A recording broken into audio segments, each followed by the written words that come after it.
Alhamdulillah, kita bersyukur kepada Allah Subhanahu wa taala memberikan nikmat memilih kita untuk menghadiri majelis-majelis ilmu. Majelis ilmu yang begitu besar pahalanya sampai dikatakan hadir majelis ilmu lebih baik dari sholat sunnah 1000 rakaat. Berapa abad mereka? Bejam sunnah 1000 rakaat. Hadir majelis ilmu lebih baik daripada nyapot orang sakit 1000 orang sakit. Berapa sakit ya? Kayak bener Mas Denny orang rumah sakit, berapa rumah sakit ya? Sekitar ya. Hadir majelis ilmu mereka lebih bagus dari entar orang mati 1000 orang mati. Senapa bulan dek 1000 sehari orang bersih mati sebisa. Sehari 1000. Nika kalakapi pahalana kalau berhadir majelis ilmu sekali. Alhamdulillah, kalau salam ajunan epele sama Allah Subhanahu wa taala kanggo tujuh kanggo hadir majelis ilmu. Moga-moga saja keistimewaan keutamaan majelis hadir ilmu kalau salam ajunan diparingi oleh Allah Subhanahu wa taala. Amin Allahumma amin. Tak keresah hadirin ampun para masuk ke bulan bulan Kanjeng Nabi sallallahu alaihi wasallam. Allahumma Muhammad. Kalau bukan karena Nabi enggak ada malam hari raya. Kalau bukan karena Nabi enggak ada itu malam Jumat. Enggak ada itu malam-malam yang istimewa. Makanya dikatakan malam yang termulia dalam dunia ini adalah malam yang di situ dilahirkan Nabi Muhammad sallallahu alaihi wasallam. Kenapa? Karena setuju berdeka sebab Nabi Muhammad. Debuna Allah dalam hadis qudsi, "Laulaka ya Muhammad" sampai 3 kali, "ma khalaqtu aflak." Kalau bukan sebab cintaku kepadamu wahai kekasihku Muhammad, aku tidak akan ciptakan alam semesta ini. Manusia seisinya, binatang, tumbuh-tumbuhan, lautan, surga dan lain sebagainya, itu Allah ciptakan sebab siapa? Sebab cintanya Allah kepada baginda Nabi Muhammad sallallahu alaihi wasallam. Maka sudah sepantasnya kita ini yang punya hutang budi karena kita wujud sebab adanya Nabi. Berarti kita bisa odik karena beda Kanjeng Nabi sallallahu alaihi wasallam. Ampun sepantasnya asyukur ke Rasulullah. Kelabur banyak sholawat. Walaupun itu gak cukup dengan kita berbanyak sholawat. Apa yang kita harus persiapkan untuk masuk ke bulan Maulid? Harus kita lebih kenal lagi sama Nabi. Emang kapan bener mulut sholawat. Apa buahnya? Harus lebih dekat, lebih kenal kepada baginda Nabi Muhammad sallallahu alaihi wasallam. Sebutnya Sayyidina Ibrahim bin Adham, al-mahabbatu samaratul ma'rifah. Senang nikah, cinta nikah boleh dikenal. Mentah Kanjeng Nabi kata kenapa cinta? Kita lihat bagaimana kebiasaan beliau, bagaimana cara duduk beliau, cara bicara beliau, semua sunnah-sunnah yang satu demi satu kita harus tahu. Dan hanya dengan cara Nabi Muhammad lah kita bisa sampai kepada Allah. Sampai ada buaki Imam Junaid al-Baghdadi rahimahullah taala, at-turuq ilallahi kulluha masdudah illa man ittafa athar Rasuli sallallahu alaihi wasallam. Semua jalan untuk sampai kepada Allah itu terbuntu. Semua jalan. Sobung cerita orang bisa kenal Allah, bisa ibadah kepada Allah, mentaklifkan cerita Kanjeng Nabi Muhammad sallallahu alaihi wasallam. Di pagi ini kita tidak usah banyak-banyak apa yang perlu kita kenali dari Nabi. Ayo kita mengenal salah satu yang sudah mulai turun makin, mulai koran makin. Nama acaca bagus, acaca sopan, bentana bagus, sunnah yang sudah mulai berkurang dilakukan oleh umatnya Nabi Muhammad SAW. Padahal Ibnu Al-Habib Zain bin Ibrahim bin Samit hafizallahu wa ra'ah, beliau ada qadrul qurbil insani ila al-habibi sallallahu alaihi wasallam qadrul mutaba'atillah, ukuran seseorang itu dekat kepada kekasihnya Nabi Muhammad SAW tergantung bagaimana meniru orang yang dicintai, meniru Nabi Muhammad. Jadi kalau kita ingin tahu beabe nikah semak apa bunten kakak jenengan, cokok ke apa? Kati pun apa sunnah? Senang bunten entar ke masjid. Senang bunten salat qabliyah ba'diyah. Senang bunten ngakui lampi sesunnah kakak jenengan. Senang bunten acaca ademu ajator awas kakak jenengan. Sahabat Anas bin Malik adalah salah satu sahabat khidmat jadi pembantu Kanjeng Nabi sallallahu alaihi wasallam 10 tahun. Jadi siang malam ada di Kanjeng Nabi. Oh, jadi mana sahabat Anas bin Malik. Allahumma shalli Muhammad. Beliau ada lam yakun Nabi sallallahu alaihi wasallam sabbaba wala fahasha wala la'ana. Beliau ada dalam hadis sahih riwayat Bukhari, Nabi sallallahu alaihi wasallam tak senang mencaci maki, tidak suka mencaci maki, tidak suka Nabi sallallahu alaihi wasallam itu berkata kotor, tak lebur Nabi ini acaca sih tak juga tak lebur, tak lebur Nabi sallallahu alaihi wasallam ini acaca laknat, sampai kemen kaum musyrikin pernah melukai kening mulia baginda Agung Muhammad sallallahu alaihi wasallam. Baginda Rasul pernah luka keningnya Allah, sehingga darahnya itu mengalir ke wajah mulia Nabi Muhammad sallallahu alaihi wasallam. Ya Allah, bagaimana makhluk termulia, ciptaan Allah terhebat, semua diciptakan berkat adanya Nabi Muhammad, keningnya berdarah untuk memikirkan umat, untuk memikirkan kita, untuk memperjuangkan agama ini. Apa yang terjadi?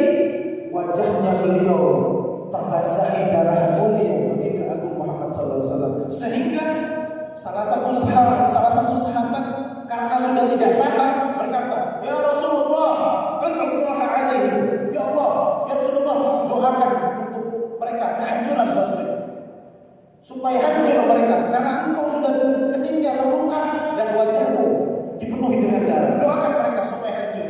Apa doakannya Nabi? Inna Allah ta'ala lam yab'athni ta'anan wala la'anan walakin ba'athani da'iyatan wa rahmah. Allahumma hadi qaumi fa innahum la ya'lamun. Allahumma shalli ala Muhammad. Jawaban Nabi, jawaban begitu indah. Dalam hadis riwayat Imam Baihaqi, beliau menjawab, sesungguhnya Allah Ta'ala tidak mengutusku untuk mencaci maki, untuk melaknat, tetapi Allah Ta'ala mengutusku untuk apa? Untuk mengajak manusia ke surganya Allah, ke hidayahnya Allah, dan aku diutus sebagai rahmat untuk alam semesta ini. Bahkan gak cukup itu, sudah disakiti, malah doa Allahumma hdi qaumi fa innahum la ya'lamun. Ya Allah, berilah hidayah kepada mereka umatku, karena mereka tidak tahu apa yang mereka kerjakan. Lihat Nabi sallallahu alaihi wasallam belum pernah berbicara kotor, tidak senang ngomong kotor, tapi zaman sekarang anak ke orang tua sudah mulai kurang sopan santunnya. Suami dan istri sudah mulai kurang tata keramanya. Menantu ke mertua sudah kurang adabnya. Murid kepada guru sudah kurang tutur bahasa indahnya. Mari kita jadikan pagi ini dari kisah ini, kita jadikan pelajaran yang begitu indah bahwa Nabi kita tidak suka berkata kotor. Nabi kita tidak suka berkata yang mencaci maki, menghina, apalagi untuk menghina fisik. Karena Allah Ta'ala tak harus fisik, Pak. Allah Ta'ala tidak melihat bentuk tubuh kita. Kalau Allah Ta'ala melihat bentuk tubuh kita, berarti yang masuk surga Serati-rati menolong, sesoki-soki menolong. Tetapi Allah Ta'ala melihat hati kita. Innallaha la yanzuru ila aswatikum wa amwalikum walakin yanzuru ila qulubikum wa niyatikum. Allah Subhanahu wa Ta'ala tidak melihat bentuk rupa kalian, harta kalian, tetapi Allah Subhanahu wa Ta'ala melihat isi hati dan niat kalian. Allahumma shalli ala Muhammad. Ini pentingnya kita mengaji ilmu. Makanya kebuna Imam Ali bin Abi Thalib radhiyallahu anhu, laisal khair ay yakthura maluk wa waladuk, walakinnal khair ay yakthura ilmu wa ya'dul hilmuk. Bukanlah dikatakan mendapatkan kebaikan ketika seseorang bertambah hartanya, bertambah anaknya. Bukan, itu baik, tapi bukan kebaikan yang sebenarnya. Atau mesenah bagus, benih bagus si pengguna. Atau penghasilannya bagus, tetapi itu bukan kebaikan sesungguhnya. Atau anak-anak bagus, benih atau bagus si pengguna. Terus bagaimana kebaikan yang sesungguhnya? Debuna Imam Ali bin Abi Thalib radhiyallahu anhu, walakinnal khair ayyakthura ilmu. Tetapi kebaikan yang sesungguhnya ketika bertambah ilmu yang bisa mendekatkan diri kepada Allah. Seperti sekarang. Ini kebaikan, ini mahal. Wa ya'dam ilmu, dan bertambah kesabarannya untuk taat sama Allah, untuk mengikuti sunnahnya Nabi Sallallahu Alaihi Wasallam, untuk menahan dirinya, untuk tidak berkata kotor. Ampun ada bukan ngaji di Masjid Rahmat. Nabi ini kata sedang caca jubuk, tahan lisanna kaki tak caca misalnya jubuk. Terus kata apa caranya? Alangkah indahnya hadis Nabi Sallallahu Alaihi Wasallam, man amana billahi wal yawmil akhir falyaqul khairan aw liyasmut. Siapa yang ngaku iman kepada Allah, aku tak ngaku iman, ngaku iman ke hari kiamat, hancurnya alam semesta ini, ngaku hendaknya acaca, adebu, abentah, bicara yang baik-baik. Mentah bisa tutup nang. Sahabat Abu Bakar As-Siddiq, sahabat Abu Bakar si oleh gelar As-Siddiq, beliau itu sering menaruh batu di lisannya. Kenapa nih? Pon kasaran mungkin al-julubu nih ya. Sabut al-julubu nih kan betul sabut. Menebi abentah. Mentah-mentah bisa. Kenapa? Untuk menghindari bahaya lisan. Aja. Coba apa? Nikah sahabat Abu Bakar As-Siddiq tak pernah campak, Pak. Itu kalau jalan keluar dari rumahnya, ambil batu, kerikil, kita digigit. Jalan kemana-mana. Kenapa? Supaya beliau tidak ngomong kecuali yang bagus. Makanya lisan ini bentuknya kecil, bahayanya besar. Bahaya malapetaka, perpecahan, peperangan, musibah, keretakan rumah tangga. Supaya gara-gara apa? Al-julu, makin julu berdua. Al-julu lebet lisan, al-julu lebet komentar, al-ketiku. Torek aja ke lisan. Ini sudah kajian Nabi. Torek aja ke. Mentak-mentik warna. Kenapa? Menahan diri untuk tidak bicara jelek itu pahalanya besar. Sabar ini kan begitu loh. Sabar itu ada 3 tingkatan. Pertama, sabar menghadapi musibah. Keluarganya meninggal, besar pahalanya. Bangkrut, besar pahalanya kalau sabar. Dikembalikan kepada Allah. Yang kedua, sabar taat sama Allah. Pakun anak suami kewajiban, mereka besar pahalanya. Yang ketiga, berdua rajin oleh musibah, taat, setelah apa itu?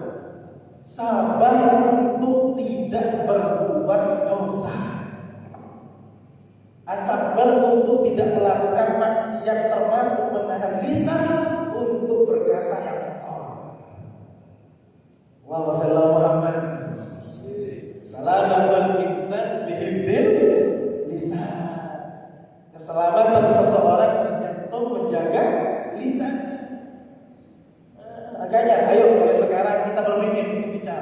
Nggak bisa bicara diemnya orang yang daripada ngomong itu ibadah.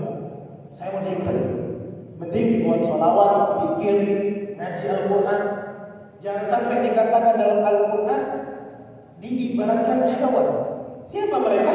Lahum qulubun la yafqahuna biha, wa lahum absarun wa lahum a'yunun la yubsiruna biha, wa lahum adhanun la yasma'una biha, ulaika kal an'am bal hum adall. Ada mereka punya hati, tapi hati mereka tidak digunakan untuk memahami ayat Allah, tidak digunakan untuk mengimani apa-apa yang diwajibkan untuk diimani oleh Allah dan Nabi-Nya.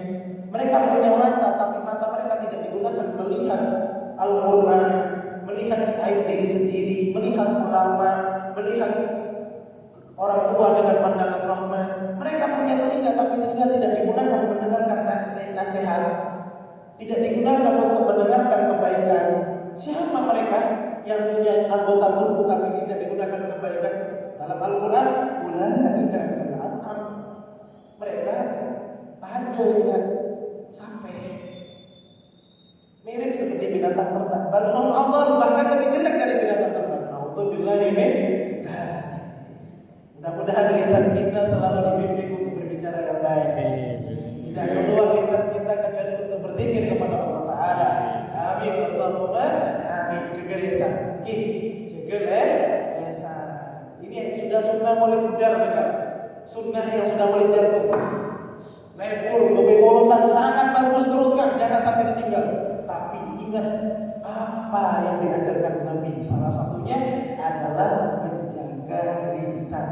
Ibadah, salah satu ibadah yang paling besar itu ajaga perasaan orang lain supaya kita sadar. Salah satu ibadah yang paling besar itu menjaga perasaan orang lain dengan lisan kita. Karena apa? Menyakiti saudara kita dengan lisan kita itu lebih seperti kita menghancurkan Ka'bah. Oh, ada orang ngomong Ka'bah. Abraha deh, kamu demen pun kening burung abang, sombong. Abraha ibu pasukannya hancur lagi Ka'bah. Sebelum sampai sudah dikirim burung abang. Hancur semuanya pasukan Abraha. Nekan orang usianya tertanda kalau berlesan neka ada para buka Ka'bah maka Ka'bah marosak Ka'bah. Nauzubillah min bahaya pun terlesan ini. Bahaya pun terlesan kan? Bahaya. Makanya bentuk comong tolak Pak. Bahayanya besar sekali. Ini ibadah. Apa itu ibadah kita saat ini? PR, menjaga lisan sampai mati supaya kita gampang membaca la ilaha illallah Muhammadur Rasulullah sallallahu alaihi wasallam. Ada salah satu ulama sampai sekarang hidup, ulama habaib. La syakka fihi, la syakka annahu wali insyaallah. Banyak mengatakan para guru-gurunya beliau orang yang hebat dan dijuluki faqih. Al-Habib Zaid bin Ibrahim bin Sabit. Guru kami pernah cerita, saking lisannya gak pernah dibuat ngomong gak penting, dibuat dikir la ilaha illallah, la ilaha illallah, kemana la ilaha illallah, istighfar, sholawat, la ilaha illallah. Beliau waktu disuruh ngangkat nikah, saya nikahkan kamu, saya kawinkan, suruh ngangkat nikah, assalamualaikum, la ilaha illallah, Mustafa. Dia tak bisa dari sana, takut la ilaha illallah, la ilaha illallah, otomatis. Tak bisa aja kecuali la ilaha illallah, la ilaha illallah. Istighfar kadang ya. Istighfar baru bisa. Masya Allah. Saking aja gelesan. Makin bunter. Oh, komen. Serang. Tak ngurus ulama, tak ngurus kiai, tak ngurus orang biasa. Beri pun pilih komen. Nauzubillahi min. Nah, mudah-mudahan Allah jaga lisan kita. Mudah-mudahan kita pulang dari tempat ini Allah Ta'ala berikan taufik hidayah kepada kita sehingga kita bisa membawa lisan kita untuk hal-hal yang baik. Dan nanti ketika sudah datang ajal kita, lisan kita diperindah oleh Allah Subhanahu wa Ta'ala dengan kalimat suci la ilaha illallah Muhammadur Rasulullah sallallahu alaihi wasallam. Mudah-mudahan bulan Maulid akan kita datang Allah sampaikan umur kita. Allah panjangkan umur kita dalam keadaan sehat walafiat, dan kita bahagia dengan lahirnya Nabi, supaya kita mendapatkan kemuliaan Nabi. Amin, Allahumma amin. Mudah-mudahan Allah Ta'ala bimbing kita menjadi umat Nabi yang membanggakan